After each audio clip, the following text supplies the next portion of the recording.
Hey guys, it's Ninja, and before we get into the build video, I just want to thank you all for 500 subs. It's fucking amazing. You guys are awesome. Today I'm bringing you guys a hybrid melee Sorc. I know what you're thinking. What is this? Why does this exist? Does this need to exist? Yes, is all I can say. It has some really good burst potential, and it took the favorite parts, personally, that I like from Mag Sorc and Stam Sorc and smushed them together. That's basically what I wanted to make. I wanted to make a Mag Stam Sorc. And it kind of worked. It really works, but I have to give a disclaimer that this build is not for the light of heart, okay? It is not as easy as, your regular Stam Sorc or regular Mag Sorc, because there's hundreds of videos of people doing really cool shit. And I've only seen 2 hybrid Sorcs in my existence, so there isn't exactly a rule book for this, and the burst is a little bit tricky. This build is one of the most fun and interesting ways that I've ever played Sorc, and I really enjoy it. Next patch, hybridization is coming to a bunch of sets, and this build is going to be even stronger when that comes out, so I'm really excited for that. Without wasting any more time, let's see what we're cooking with on this bad boy. Alright, hybrid Sorc time. So, what are we working with? What is the idea of this build? Simply, it is combining a bunch of bursts together and using Mag Sorc's healing kit on what feels like a Stam Sorc. So, on the body, we've got a Black Rose Resto on the back. This is a staple for Mag Sorcs, and when you're using damage shields, this is a really good item to have. Basically, when you apply the healing ward to yourself, you give yourself major vitality, increasing all your healing. On the front, we've got a Vatishran 2H in Nirnhoned, and when I talked about hybridizations getting buffed, next patch this is going to give you spell damage per stack, which is awesome. We're going to get an extra 200 or 300 spell damage from this. I'm not sure exactly what it is, but it's pretty fucking cool. What this acts like is another AoE burst. We can't get everything we want from every single skill because we start to run out of bar space. And this is just some free AoE damage that we can use. For the head and shoulders, I've gone with Celestrex. It's a little bit scummy, I'm not gonna lie. It's a little dirty. Nobody ever sees it coming. It's like throwing sand in somebody's eye. You know, when you're going up to them, you just, whoof, you're some dirt bitch. And it just stuns them. So when you deal damage, you create an earthquake under them after 1.5 seconds, dealing a ton of damage in AoE and stunning them. Occurs every 6 seconds, pretty useful. For the main body, and probably the best hybrid set out there at the moment, is New Moon. This set will be replaced coming the new hybridization, but essentially what it is, this is a crafted set. You can go and make this yourself for relatively low cost. And it's all well-fitted medium. It gives us weapon and spell damage, offensive pen, and more weapon and spell damage. It does increase the cost of your active abilities, but we really don't care about that much due to this passive right here. So we are running 6 medium in as many well-fitted as you can get. I've only got 5, but there's a specific reason that we're going well-fitted.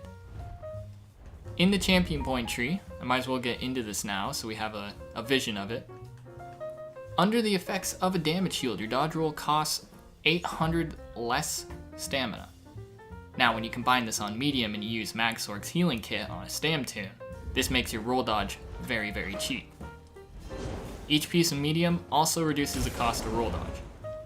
So if we look in our advanced stat sheet, we can see that our normal roll dodge cost is 2100. Put a damage shield up, 1300. That is dirt cheap, okay? That is very dirt cheap. So we don't have to completely rely on our damage shields to survive. We can use a bit of the stamina survival kit. Max glyphs of whatever you like on here. I don't know. It's attributes is the way it is. And I've got a 2-piece willpower. I haven't infused this, there's a reason. We are stacking max mag to help our shields and our magic damage. So this goes a long way in helping that. Weapon damage, stam recovery, and the mythic we're using is Ring of the Wild Hunt. in a stam recovery. This is a very, very good PvP item in general. This keeps us fast and on our toes. Normal stam sorcs run something like a bow in order to get access to their major expedition, or mag sorcs run race against time, or, you know, boundless storms, I guess.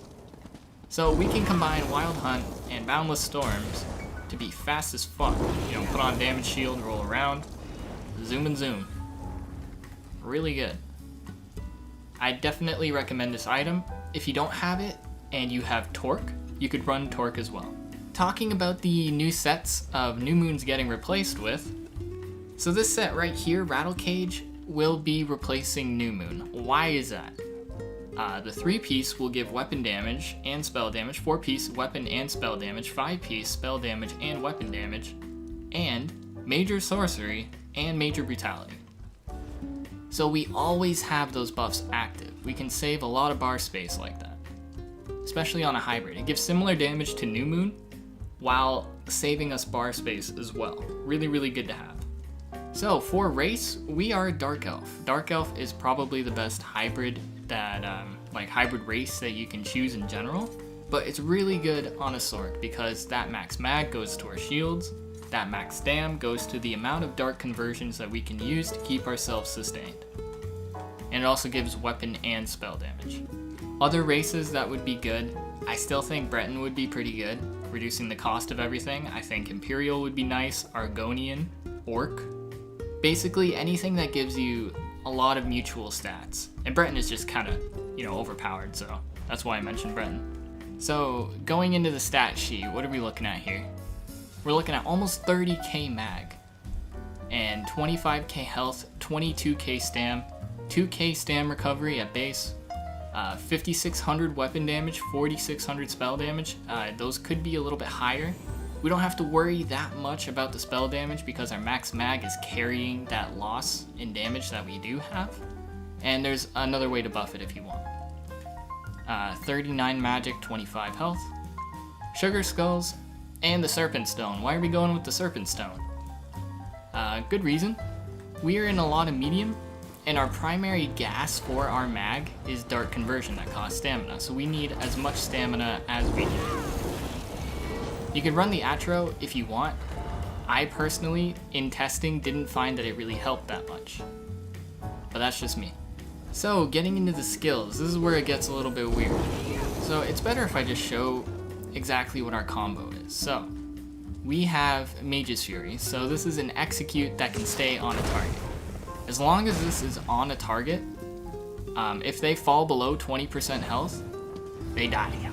Okay? They die, usually. I mean, sometimes they don't, but that's the point. Usually they die. And so we want to time our Haunting Curse, Crystal Weapon, D-Swing, and your choice of ultimate together.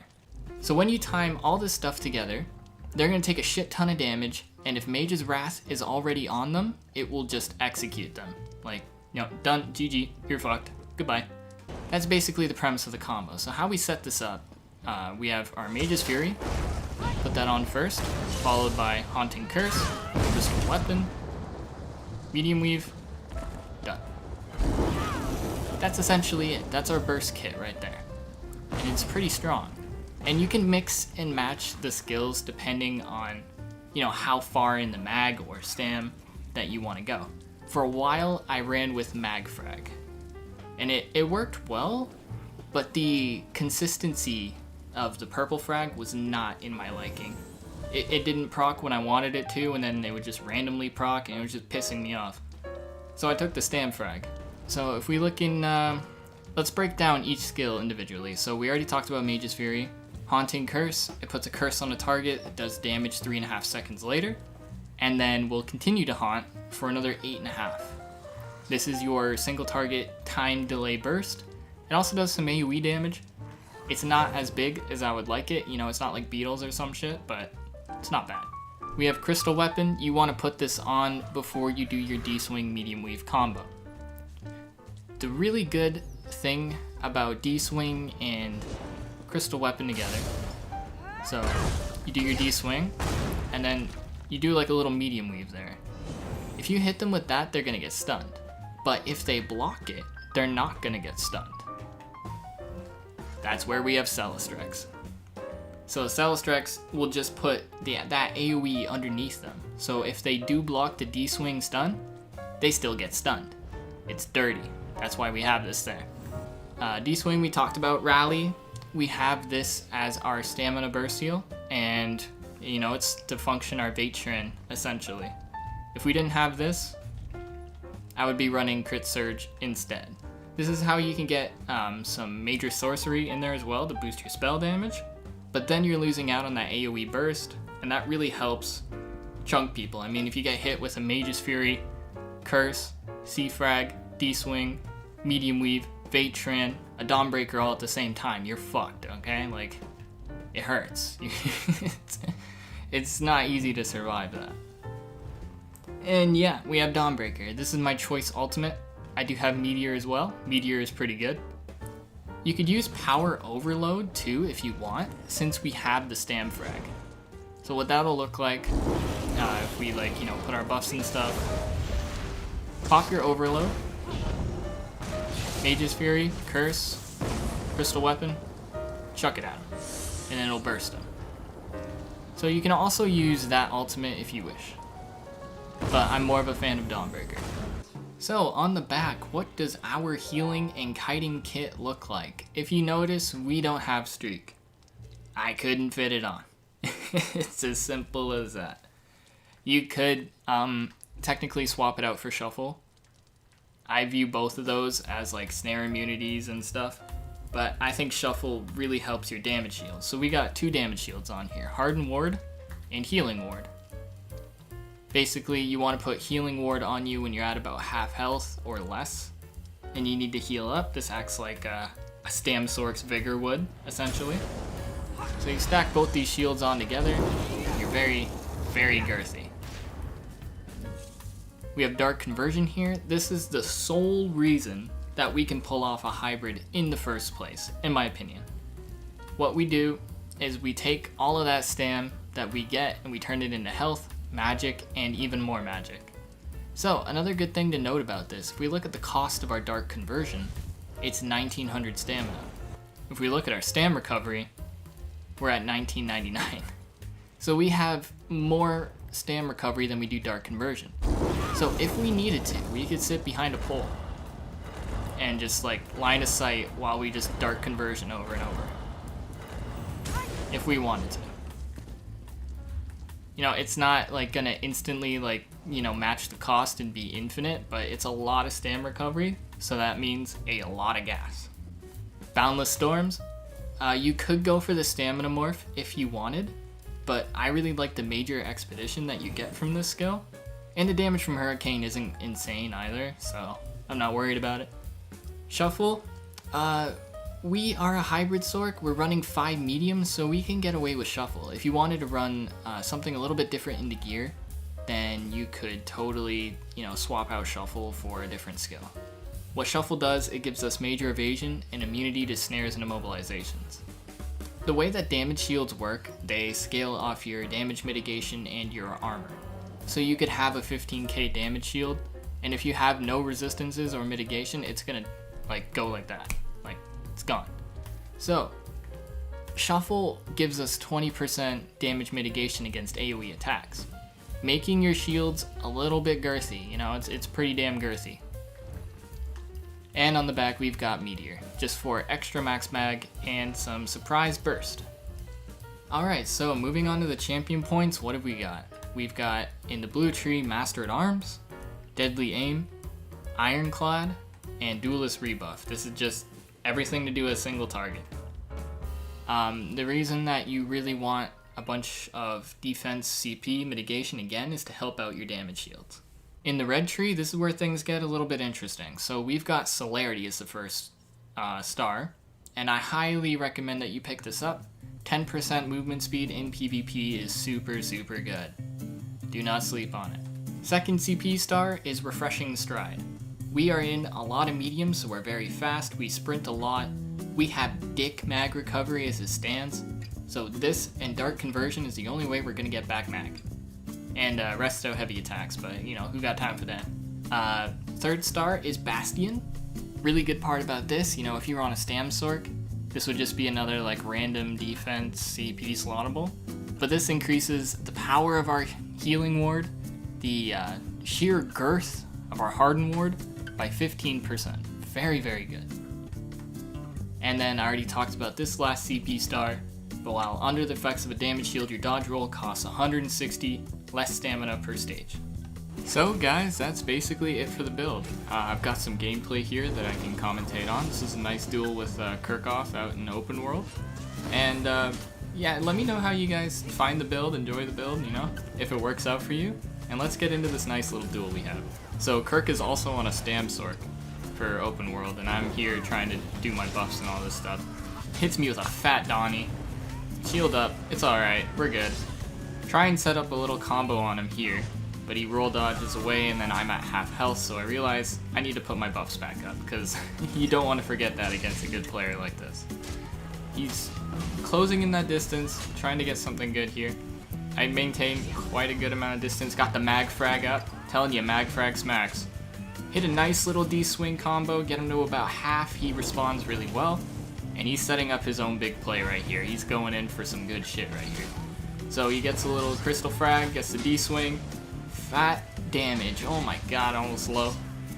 The healing ward putting in work. Let's see Rally do that shit. Or Vigor as well. Gets another Dawnbreaker. Hits me, gets a nice, real good dot on me. Sitting at about half health. Trying to get my buffs back on him. Hit him with a curse. I got Power Surge back up. Feeding some D-swings. He's evading really well. Hits me, stuns me. Hit him with a fat Donnie into Crystal Frag. Hit a hard cast frag because I'm a fucking noob. And Mage's Fury spam him. And let's see how it goes. And got him with the frag. This build can put out some really good damage. Now let's get into some open world fights. So in this clip, it's just me kind of running around Cyrodiil by myself. And I just run through this whole fucking Zerg because I don't give a shit. I put up my shields and stuff. We don't even got streak and we managed to make it through. Put up our heals and stuff, our buffs again. These people hurt really, really hard. Trying to go for this first target here. Lag doesn't help, and then I'm getting Jesus beamed at full health, heavy attack. Some guy with EG that is the greasiest shit ever. Try and go down here. Restoration staff to 50. You fucking know it already. Yeah, we're out here grinding XP, alright? Come in, we see all these people, just kind of run through them because there's really nowhere else to kite. And this is where that dodge roll cost really helps. I'm just channeling my inner Rollhoff, and the shit worked out. Rolling around, see another guy here. I'm thinking, alright, maybe I can get a play off these two little guys. Celestruck stuns them. It kind of screws me over a little bit. It's one of the downsides of it if you can't time it. Ooh, I had to try. And we're in a sticky situation, so we're putting back up our heals, going back down, and my reaction in the clip basically describes this entire fight. What the fuck?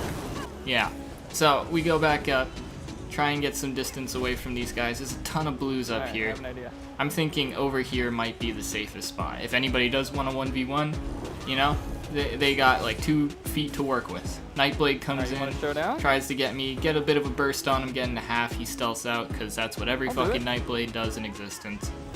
And, you know, just reapply our buffs. This guard wants to smoke, I don't care. Guard can suck it. And I try and line up this combo, and this is probably the laggiest and worst combo I've ever hit. What? Fuck, seriously? What is Black Reach? Like, this is Black Reach. Whatever, he died. Anyways, going in, get this guy, he gets 2-tapped, you know, who cares? It's like 2 health, you know, squishy ass motherfucker. Try and set up on this guy right here. He topples me, gets some pressure going. I get a sneaky Celestruck stun, go for a burst. Get him really, really low here. And then another Templar comes up with the beams and stuff, so I have to reapply everything. They're trying to range me out, but I don't really care. I got damage shields, they get a stun. This guy wants a little bit more of a personal touch to it, so I come up, hit him with a Donnie, try and get the Dawnbreaker and everything off. He got his ults, didn't work out as planned. Go back up, try and burst him again, and he just gets 1-tapped. The burst is ridiculous on this build, and so is the survivability. And it's all really good, until the lag fucks you over, as you're gonna see right here. I can't even break free, I'm stunned, I had full stam. What is Black Reach? Anyways, that's it for me, guys. If you guys enjoyed the video, let me know. leave a like, thumbs up, sub, all that stuff. See you guys later.